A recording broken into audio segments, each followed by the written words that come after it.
British বিমান ঘাঁটিতে এসে পৌঁছেছে যুক্তরাষ্ট্রের দানবীয় B-1 ল্যান্সার বোমারু বিমান। এদিকে হোয়াইট হাউস থেকে এসেছে এক ভয়াবহ ঘোষণা। মার্কিন প্রেসিডেন্ট ডোনাল্ড ট্রাম্প দাবি করেছেন আজ শনিবার রাতেই তেহরানে চালানো হবে নজিরবিহীন হামলা। কি আছে এই B-1 ল্যান্সারের শক্তিতে, আর কোন পথে এগোচ্ছে এই সংঘাত? বিস্তারিত দেখুন নাইম আহমেদের ডেস্ক রিপোর্টে। কালার এক্সপার্ট ডার্ক স্যাপ এবং মাইল্ড অন হ্যান্ডস টেকনোলজি সমৃদ্ধ অরিক্স অ্যাডভান্স ডিটারজেন্ট পাউডার আপনার লন্ড্রি এক্সপার্ট।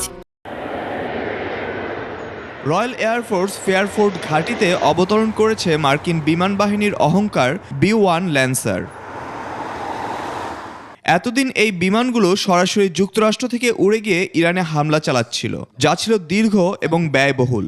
এখন ব্রিটেনের মাটি ব্যবহার করায় হামলার গতি ও তীব্রতা কয়েকগুণ বাড়বে বলে ধারণা করা হচ্ছে।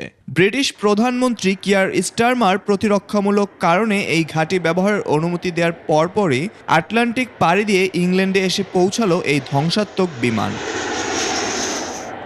কেন এই B-1 ল্যান্সারকে বলা হচ্ছে দানবীয়?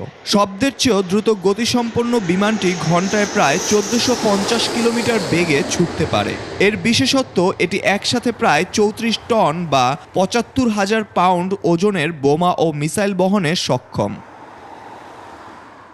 এতে রয়েছে 24টি ক্রুজ মিসাইল নিক্ষেপের সক্ষমতা। এর রাডার ও জিপিএস সিস্টেম এতটাই উন্নত যে হাজার মাইল দূর থেকেও নিখুঁত নিশানায় আঘাত হানতে সক্ষম।